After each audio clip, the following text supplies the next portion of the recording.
Olá pessoal, aqui é o Guilherme e esse é o podcast do Papai Atípico. Talvez muitos dos que estejam aqui agora já conhecem minha história, mas se esse é o primeiro programa que você está escutando, vou dar uma recapitulada rapidinho.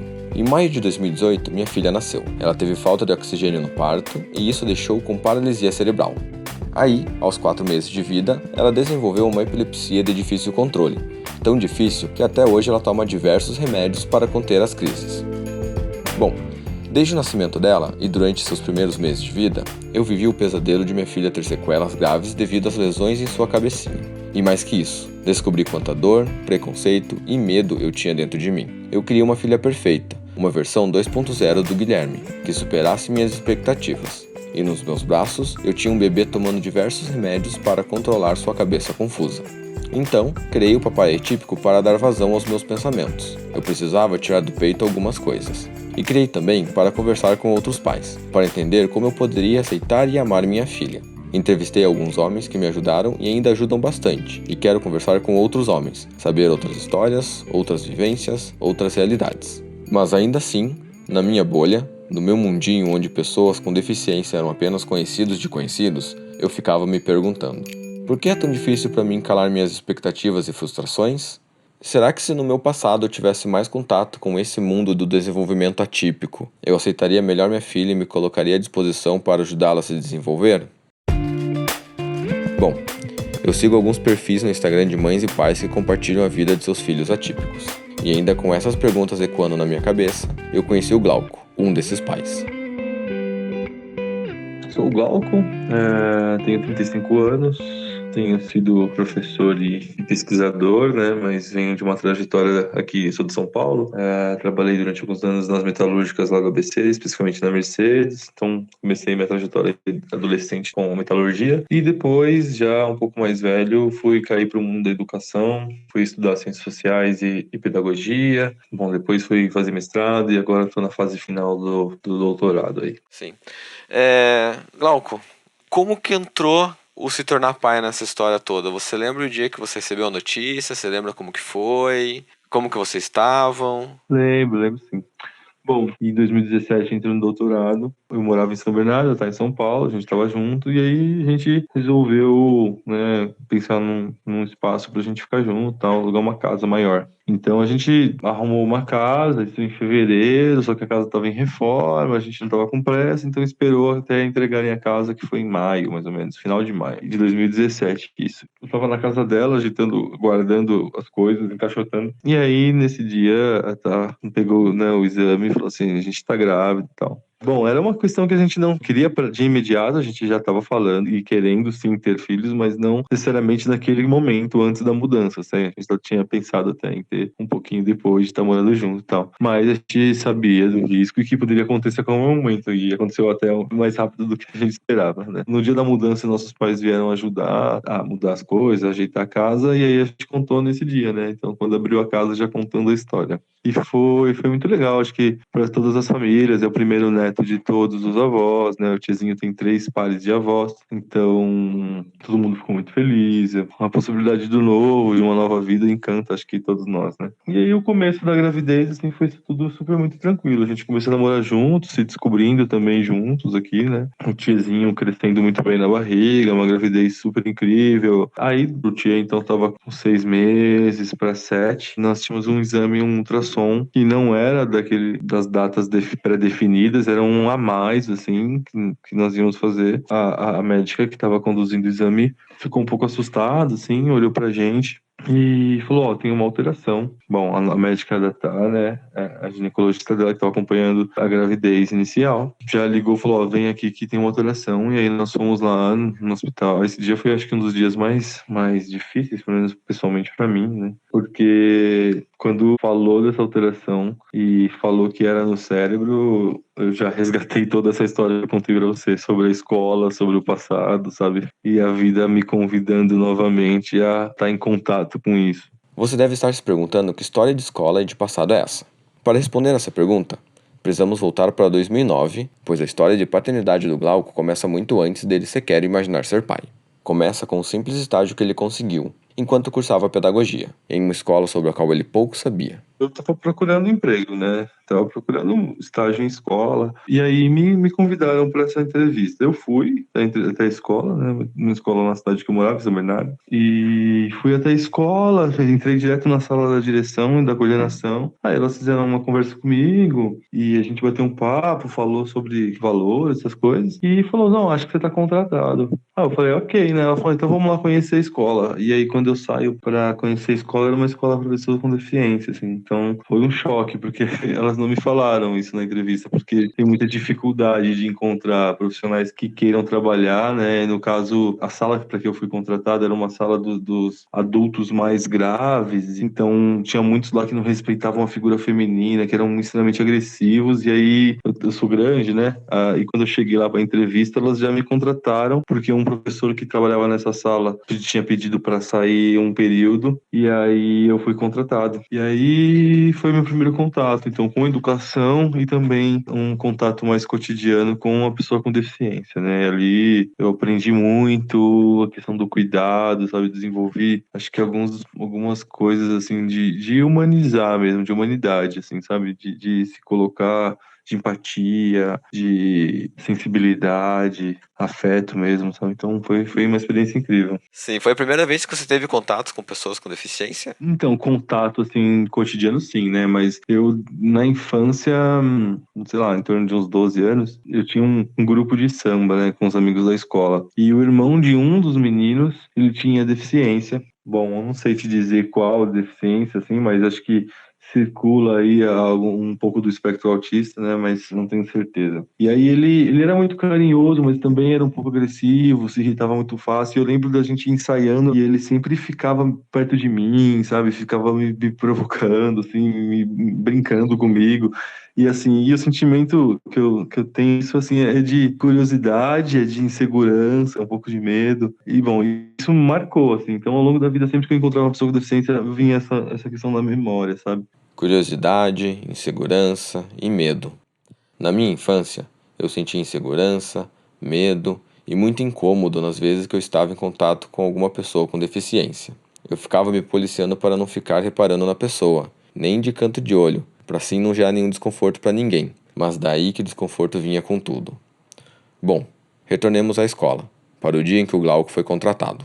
Foi um puta choque, porque aí volta todas essas histórias pra cabeça, aquela coisa que vai ficando guardado, né? A gente vai jogando um pouco pro inconsciente, não sei. Aí eu lembro que eu saí da sala, tenho isso na memória, assim, de ter saído da sala da diretora, me deparado, e aí com vários gritos, assim, com um lugar meio para mim sinistro, assim, né? Sei lá, diferente. E aí já veio todo aquele resgate, aqueles medos, inseguranças, assim e tal. O Glauco teve todo esse resgate do passado durante aquele ultrassom a mais que fizeram.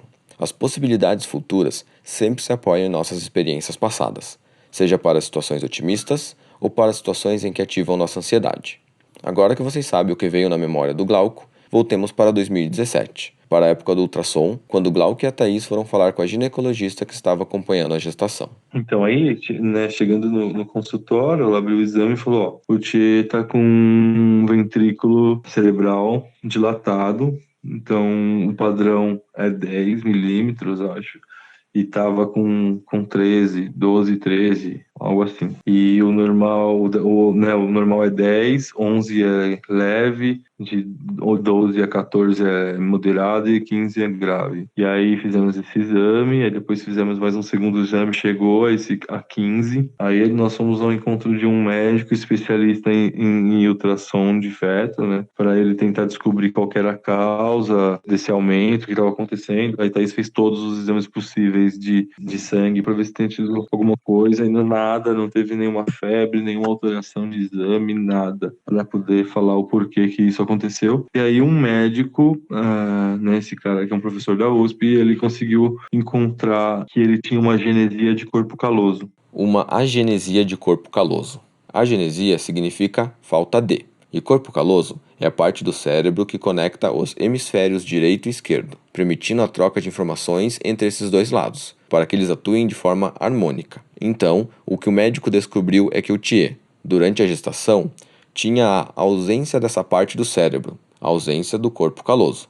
Mas, apesar de soar assustador, aparentemente essa notícia não era tão ruim assim. Acontece, né, e foi um lapso de esperança, assim, do médico, acontece do corpo caloso, muitas pessoas adultas não terem o corpo caloso e conseguirem se desenvolver numa boa, vão descobrir que não tem depois de um exame de ressonância em adulto por conta de qualquer motivo, assim, sabe? E aí descobrem que não tem. Então foi como a gente falou, bom, ele não tem o corpo caloso, isso, né, tá na gravidez isso ainda, então não dá pra gente saber o que vai acontecer só nascendo e se desenvolvendo. Pode ser que não tenha nada, pode ser que tenha muita coisa, então não dá pra saber. Cada corpo se desenvolve de um jeito.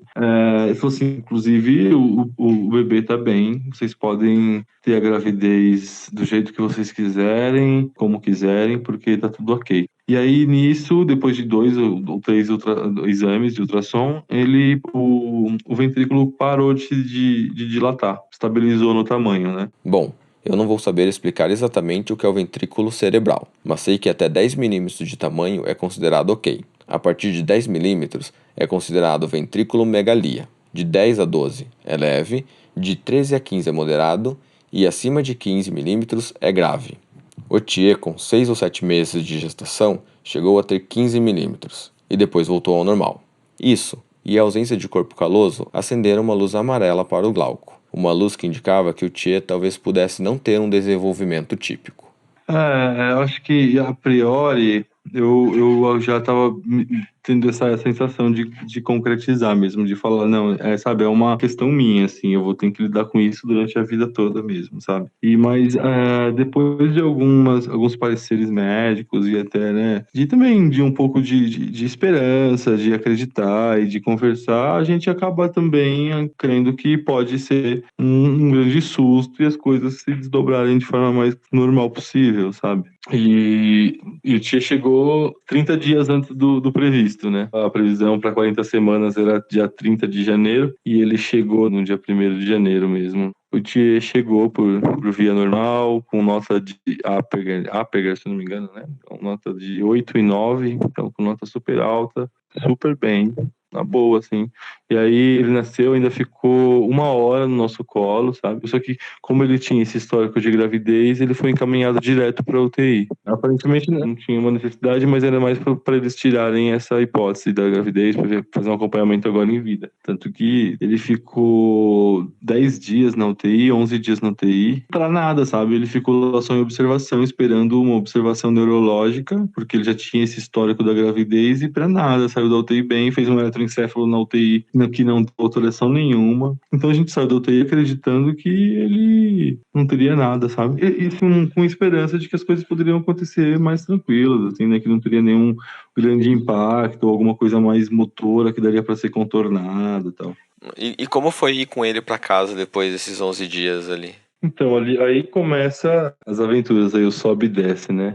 Ele chegou em casa numa boa, aí todos os familiares vieram ver, a primeira noite foi tranquila, e aí o Tchê, né, nos primeiros dias começa a apresentar um comportamento de quem tá irritado, né, um bem incomodado, e gritava e chorava o dia inteiro sem parar, sabe? A gente tava sofrendo muito já nesse começo de vida do Tchê, porque sem entender, né, nenhuma criança tinha um comportamento comum dele, sabe? A gente não conseguia, ele não dormia. E a gente não sabia o que era, né? Tipo, afinal, tinha acabado de sair da UTI, não tinha, o eletroencefalo estava normal. Nos primeiros 5 meses, ele só conseguia dormir no colo. Quando você tirava no colo, ele tinha milhares de espasmos, a gente achava que era susto, sabe? E aí ele tinha milhares de espasmos e não conseguia dormir. Aí ele ficava morrendo de sono, mais cansado, tinha mais espasmo. Então ficava um ciclo e um choro que se retroalimentava dias e dias seguidos, assim, sabe? Então a gente ficava se revezando, pulando com ele, porque ele só parava de chorar com movimentos bruscos, assim, sabe? Balançando ele, chacoalhando, assim, andando rápido, fazendo ele se movimentar, porque quando ficava parado e tentava concentrar para dormir, ele tinha diversos espasmos, né? E aí não conseguia dormir, e aí ficava irritado e gritava. Então foi bem tenso, assim, a família toda assustada, porque também ninguém entendia, ninguém conseguia controlar, ninguém conseguia fazer fazer ele se acalmar, sabe? Foi bem difícil para todo mundo. E a gente demorou, então, mais ou menos 4 meses, até a gente até encontrar uma pediatra, sabe, que a gente gostasse, a gente testou algumas pessoas, e aí depois a pediatra começa a acompanhar, e ela fala, bom, agora chega a hora de ir pro neuro. A gente começou a procurar neuro aí no 3º mês, mais ou menos, e aí foi encontrar um neuro mesmo no 5º mês. Um neuro que conseguisse identificar o porquê, assim, sabe, dele apresentar algumas coisas. Foram 2. Um conseguiu identificar que ele tinha uma rigidez excessiva, que hoje a gente sabe que é uma hipertonia, né? Mas o médico até então falou assim, bom, ele tá muito rígido aí a musculatura de cima, já era para ele estar começando a querer pegar as coisas, e a gente achava que ele era muito forte, né? Não entendia, as pessoas falavam, nossa, como ele é forte da perna, mas não era a hipertonia. Isso no 3º mês, assim, mais ou menos. Mas até a gente encontrar um médico mesmo que conseguisse falar, bom, né, tá se desenhando isso. Foi no 5º mês, um professor aí do Hospital das Clínicas, do HC, que tem, né, uma experiência aí com a neurologia, muito conhecida aqui em São Paulo. E aí ele pediu um exame, né, o eletro, e no eletro apareceu a hiperarritmia. E aí ele foi traçar esse quadro de síndrome de West. Aí a gente para tudo e, bom, porque a gente sabia que alguma coisa de errado tinha, porque não era possível ele ser tão irritado, tão estressado. Aí, quando chega esse exame, fala, bom, agora tem uma coisa e a gente vai começar a tentar entender o que é essa coisa, essa síndrome, né? E tentar ver as características, o que é, o que é as possibilidades e tal. A hiperarritmia é o padrão de onda cerebral que caracteriza a síndrome de West, que, por sua vez, bagunça todo o cérebro, faz a criança ter crise e atraso no desenvolvimento.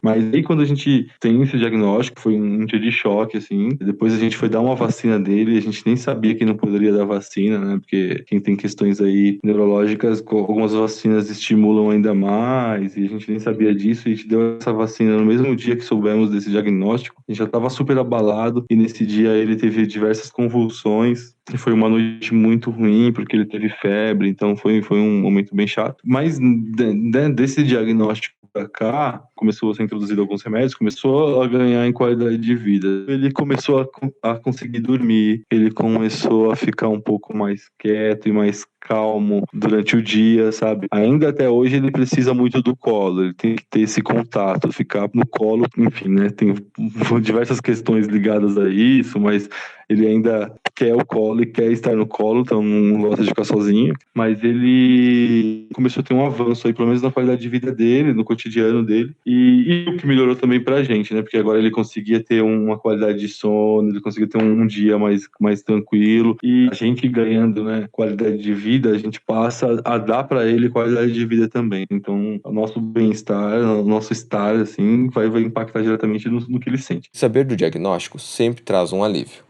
A gente finalmente descobre o que causa mal e pode começar algum tratamento mais específico. Mas esse alívio vem com um nome, um crachá, uma etiqueta, um rótulo. E, às vezes, traz certezas que não queremos tomar conhecimento. No caso do Glauco, depois de confirmar a síndrome de West do Thier, mesma síndrome que Dora, minha filha, teve, eu quis saber se voltaram às memórias da época de professor, aquelas memórias da escola para a pessoa com deficiência. Quis saber como ele se sentiu vendo todo aquele mundo com o qual ele lidava de maneira profissional passar a ser parte do seu mundo pessoal. Quis saber como ele lidou com tudo isso. Então, Guilherme, fácil não foi, assim, o mais difícil foi ser pai já é uma transformação, né, independente do desenvolvimento, seja ele típico ou não. Mas o mais difícil foi aceitar a frustração, sabe, no sentido de falar, bom, ela existe, né, eu preciso aceitar a minha frustração. Eu tenho diversas projeções e tinha diversas projeções e entender que essas projeções são minhas e não são deles, né. Eu acho que é importante que nós, pais e mães, projetamos, a vida funciona nessa fantasia da projeção, etc. Mas entender que também a projeção ela faz parte de mim, não dele. E se eu, desde já, começar com esse movimento, eu tô jogando para ele uma responsabilidade que não é dele, né? Então, nessa dialética, nesse encontro, nessa reflexão, eu comecei a me sentir menos pressionado e menos culpado por essa situação, né? Por existir nessa situação. E começar a entender tudo aquilo que eu eu tinha como um discurso enquanto professor, enquanto profissional dessa área, de que cada um de fato tem seu tempo e precisa ser respeitado, sabe? Então eu acho que eu consegui virar a chave de uma forma até que rápida, e eu acho que também esse histórico me deu subsídios para entender tudo isso, fazer essa reflexão e conseguir minimizar, não que ele deixa de existir, porque eu acho que não vai deixar nunca, mas minimizar esse sofrimento, sabe? Sofrimento provocado pela minha frustração com relação às projeções que eu tinha com relação a ele, né? Mas eu não deixo de acreditar, sabe, que é possível que ele tenha experiências importantes, que é possível que ele tenha muita qualidade de vida, muita felicidade, que o amor e que o encontro possa trazer essas condições para ele. Então, assim, por exemplo, eu gosto muito de música, desde criança toco, eu gosto de diversos instrumentos, tenho vários instrumentos em casa, então fui comprando um monte de instrumento, já deixando tudo para ele, para deixar pensando nele também, né? E assim, sabe, o Thier, desde quando ele tava na barriga, ele vai para samba, ele escuta a gente fazer samba, ele tá no contato com a música. Então hoje, se eu pego o surdo, levo ele no quintal, que tá todos os meus instrumentos, surdo, pandeiro, rebolo, eu pego, toco com ele se diverte, ele dá risada, ele gosta da música, sabe? E assim, dá para ele ter esse contato que eu tinha como projeção pro meu filho, mas de uma outra forma, da forma dele. Então isso, acreditar que isso é possível, eu acho que é o que me ajuda a seguir, assim, e não ficar muito grilado, sabe? Sim, eu tô até vendo aqui uma foto, acho que é a primeira foto que tem no Instagram, que a Thaís fez pro vô Thier aqui, que é um desenho de vocês, o Thier com um pandeirinho na mão, assim. Então, exato, olha só as projeções, né? Até te perguntar como que tava essa expectativa, com essa frustração de que o Thier ia ser um mini sambista ali, mas você acabou me respondendo que por mais que demore um pouquinho, essa imagem tá bem encaminhada para acontecer no futuro, né? Eu acredito que super possível, sabe, de acontecer, e acredito que já acontece, inclusive, Guilherme, né? Óbvio que não necessariamente nessa estética da foto, né? Essa foto, ela foi feita pelo irmão da Tá, que é músico também, mas ele tem banda de rock, tem, né, aí uma vida artística atuante. Também se expressa por desenhos, por esculturas e afins, e fez esse desenho assim enquanto ainda o Thier estava na barriga, sabe? Um pouquinho antes dele nascer, ele fez esse quadro, esse desenho, enquadrou e deu pra gente colocar no quarto dele de presente, né? Tá muito bonitinho esse desenho. E o Thier de fato parece com esse menininho que ele desenhou, sabe? Sim, sim. Então, né, as coisas a gente projeta, elas não acontecem necessariamente como a gente quer, mas elas acontecem. Bom, não dá pra saber como eu reagiria caso tivesse uma história parecida com a do Glauco. Mas certo dia, quando criança, eu estava no carro com minha mãe esperando meu pai terminar as compras no mercado. Um garoto, que devia ter ali seus 18 anos, então pra mim que tinha 7 na época, esse garoto já devia ser um mini adulto, ou um adulto. Esse garoto passou por nós, recolhendo os carrinhos que estavam largados no estacionamento. Não saberei dizer exatamente qual era a condição dele, só lembro que tinha comprometimento motor por conta das pernas e braços atrofiados. Pensando melhor, ele devia ter paralisia cerebral também, mas o que me marcou foi que observei o menino e comentei com minha mãe. Nossa mãe, que dó dele, né? Me deu dó porque, afinal, eu era uma criança e corria e jogava bola e imaginei a vida dele com aquelas pernas e aqueles braços, sem poder se divertir como eu fazia. Minha mãe me olhou e comentou: não tenha dó, ele é uma pessoa vivendo sua vida como qualquer um de nós. Não sei se o Glauco também teve dó de seus alunos, mas sei que aqueles anos como professor em uma escola para pessoas com deficiência não o fizeram temer pelo seu filho.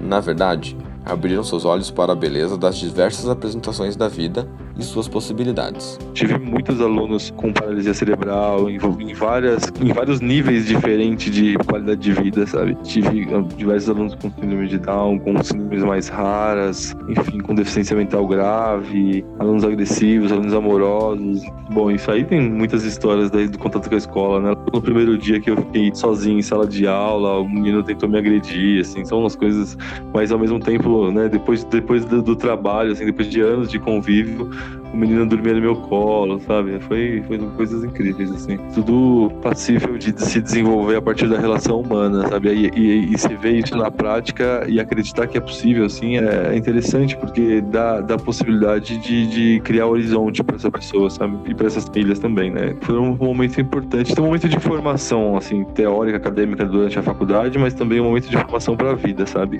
Isso mostrou para ele uma forma bem bonita de ver toda a situação, que é o que dizem para mim sobre a Dora também. É que às vezes eu concordo, às vezes eu choro. a existência do Thier, a possibilidade de dividir, né, a vida com ele, é uma possibilidade para mim e para todas as pessoas que cercam ele, assim, de aprender, sabe? De poder ter essa troca, porque às vezes a vida não oferece isso, e quando oferece tem né, imagino eu, um motivo, um porquê das coisas se desenharem assim. Acho que não é por acaso, né? E assim, meus pais, por exemplo, minha mãe tá podendo me ajudar bastante, vem 2 vezes na semana, fica com o Thier. Meu pai, felizmente e infelizmente, né? Enfim, ele já era aposentado, mas ele tinha um outro trabalho, a empresa dele fechou em dezembro, então aí ele não voltou mais a trabalhar, tá com aposentadoria, mas ao mesmo tempo trabalhando, né? Cuidando do Thier pra gente. Aposto que ele adora esse trabalho dele aí também, né? Pois é, aí a gente fica aqui em casa de quarta e sexta, leva o Thier na CD na quarta e na sexta. É bom que também aproximou, sabe? Aproximou o contato da Thaís com os familiares. Nunca, não é que não tinha um contato, tinha, mas numa coisa de ficar mais orgânica, sabe? Que, né? A gente vai saindo de casa, vai ficando adulto, vai tendo outras relações, outras coisas, a gente vai acabando se distanciando em alguns momentos, vai criando novos laços e acho que o Thier aglutinou um pouco mais, assim, sabe?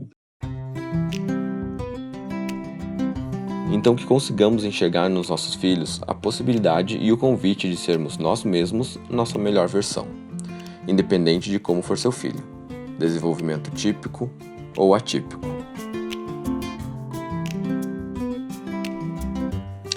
E eu poderia terminar o episódio aqui, mas ainda rolou algumas coisas legais durante o papo que eu tive com ele. Vou deixar aí para vocês escutarem. Bom, acho que não gosto muito de ter um discurso assim de autoajuda, né? Eu gosto de tratar sempre as coisas com a realidade e com a honestidade que elas merecem, assim, a criticidade que elas merecem. Então, né, a primeira coisa é, de fato, lutar para conseguir manter a sua saúde emocional em dia, sabe? Só que isso requer muitas coisas, assim. A gente primeiro aceitar, passar por um processo de aceitação, né? Passar de um processo de acreditar que é possível desenvolver qualidade de vida, que ali também tem sentimento, que ali tem encontro, que ali tem possibilidades de se humanizar, sabe? Que as coisas não acontecem por acaso. Acho que lutar pela qualidade de vida da família e da pessoa, acreditar que é possível fazer uma vida feliz e uma boa vida para essa pessoa e da sua própria vida, né? Então, a própria família, conseguir desenvolver esse encontro, essa sensibilidade, acho que é um caminho interessante, que as pessoas precisam também estudar, sabe? No sentido assim, que síndrome que é, o que a pessoa está passando, vamos ler, vamos procurar experiências, vamos trocar informações para ver o que dá para a gente adaptar aqui, fazer, e qual que é a possibilidade da gente crescer, né, a partir da experiência do colega, do outro. E assim, a paternidade e a maternidade, ela não é fácil em nenhuma conjuntura, nem no típico, nem no atípico, né? Todos nós temos questões e problemas durante a vida. Agora, é difícil, sabe? Acho que é importante aceitar esse sofrimento, de fato, sofrer mesmo, mas também parar para elaborar e criar novos sonhos, novas possibilidades, porque é possível criar, sim. As coisas não são iguais ao padrão, porque a gente, primeiro que nós não somos iguais, nenhuma pessoa é igual, né? E eles têm algumas questões que são diferentes dentro do contexto deles, cada um tem a sua questão. Então, às vezes tem várias crianças com a mesma síndrome, mas elas têm comportamento e formas de estar no mundo totalmente diferentes, né? Então, sentir sua criança, sentir seu filho, acho que isso faz com que a gente se fortaleça e consiga entender com mais propriedade o que ele precisa, o que dá pra gente oferecer, sabe? Sim. E o que você poderia dizer para os outros homens que são pais de crianças com deficiência? Especificamente para esses outros homens? Bom, acho que aceitar a paternidade, né? A primeira coisa é entender que a paternidade é um dever dos homens. A paternidade da pessoa com deficiência, ela vai exigir um comprometimento presencial ainda maior, vai exigir um comprometimento emocional ainda maior, físico ainda maior. Então, é importante estar ciente disso. É importante estar ciente que essas fragilidades, elas vão aparecer tanto para nós quanto para eles, nossos filhos, quanto para os nossos companheiros. para as famílias. Cada pessoa vai reagir, vai ter seu tempo para elaborar isso. Então, é importante que os homens aí consigam administrar esse jogo de emoções aí, porque se não é fácil para nós, não é fácil para ninguém, né? Não é fácil para a criança, não é fácil para as mães, não é fácil para os familiares. Acho que poder conversar, poder ser mais flexível e o mais tolerante possível, acho que é um bom começo aí para se tornar ou se desenvolver um bom pai. Não existe receita, né, Guilherme, para nenhuma circunstância. Ser bom pai, ser boa mãe é muito subjetivo. Acho que, assim, a criança vai te demonstrar a necessidade e você vai precisar trabalhar em cima disso, né? Vejo várias histórias, várias coisas, assim, de pais que negam o filho com deficiência. Mas, exato, são pais que negariam também outras questões morais de filhos aí sem deficiência. Então, acho que também tem isso, né? Tem uma questão aí de conjuntura histórica e de sociedade que a gente vive, assim. Sim. Glauco, pra finalizar aqui então, como que você define sua família em uma palavra? Amor. Amor e resiliência, né? Mas uma palavra só, amor. E o Tia em uma palavra? O Thier em uma palavra, vida. Acho que o Thier é muito mais que uma palavra e a vida é muito mais, mas eu entendo, acho que é importante a gente sintetizar algumas coisas e é isso, porque o Thier, ele é vida e a vida, ela é uma complexidade de coisas, então acho que resume bem pra mim. Glauco, era esse papo que eu queria ter contigo. Que bom, Guilherme. Obrigado aí pelo convite.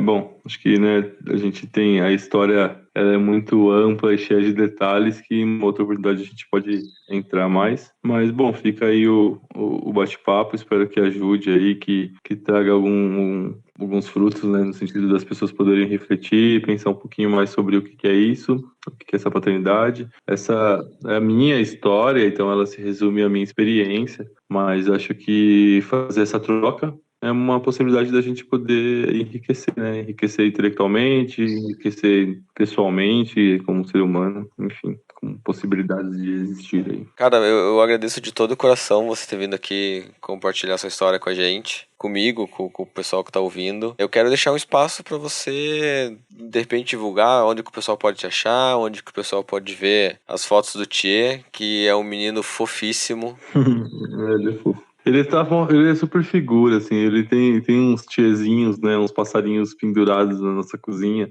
e ele sempre quando vai comer, assim, ele resiste, não quer comer, ele quer só tomar a mamadeira, mas a comida ele dá uma resistida. Aí a gente, aí meu pai pega ele, e fala, vamos lá ver o passarinho, aí ele, sabe, a única coisa, assim, é muito engraçado, porque a única coisa que trava o olhar dele mesmo, assim, que ele fica parado, são esses passarinhos, que são tiês, que um colega meu, inclusive, fez de argila e pintou tudo de vermelhinho, então são vários tiezinhos, assim. E aí a gente traz o tiê, quando ele tá em crise de choro, olha os seus amiguinhos, aí ele para e fica olhando. É muito engraçado. Vem daí o nome do Instagram que a Thaís fez pra ele? Voa, tiê. Porque tiê é um pássaro, né? É um pássaro da Mata Atlântica. A gente, quando definiu o nome, a gente não sabia o sexo, definiu o nome, se fosse menino, tiê, se fosse menina, a tiê, né? Então, porque queríamos um nome que seria fácil de falar, para ele aprender, para alfabetizar, enfim. E queríamos um nome muito regional, que tivesse origem na nossa linguagem, na nossa língua e tal. Pensamos de cara, Thier foi o primeiro nome que pensamos e já os dois concordaram e decidiram. E aí esse amigo fez esses tiezinhos e, assim, por incrível que pareça, é um lugar que ele para e, assim, contém as crises dele de choro, sabe? Sim, sim. Bom, se o pessoal quiser ver, é só procurar no Instagram lá, Instagram.com/voatier. Exatamente, a Thaís fez essa página há alguns meses, acho que há um ano mais ou menos. E tem um pouquinho da história dele, ela vai contando um pouquinho da relação nossa com ele, das experiências dele, do cotidiano, as coisas boas e ruins, das histórias com remédio, com fisioterapias, terapias e etc. E acompanhe lá que ela vai sempre alimentando. Sim, e onde que o pessoal pode te encontrar também? Bom, no meu Instagram é Glauco Fernando, quem quiser me procurar. O meu e-mail é glauco_fernando@hotmail.com. Qualquer questão aí que quiser trocar uma ideia, perguntar, fique à vontade que eu respondo assim que possível, tá bom? Eu vou deixar os links aí no nas postagens aí, que Pode daí fica deixar, mais pode fácil pro marcar. pessoal encontrar todo mundo. Ótimo, ótimo. Glauco, brigadão de novo. Fiquei muito feliz de você ter vindo conversar comigo aqui. Espero que você tenha aproveitado também a conversa aí. E é isso. Quer dar mais um recadinho final pro pessoal? Não, é isso, gente. Acho que acreditem que é possível, sabe? Dar qualidade de vida. Respeite também o tempo, o olhar, o sentimento deles, né? E faça aí um cuidado de si, da saúde emocional, que é importante para a manutenção de todo o núcleo familiar aí da criança, da relação, né, com a companheira e com o companheiro aí. Tá bom? É isso. Uhum. Então tá bom. Vamos dar um tchau geralzinho aí. E é isso. Beleza? Então vamos lá? Tchau, pessoal. Tchau, galera. Até a próxima. Tchau, tchau.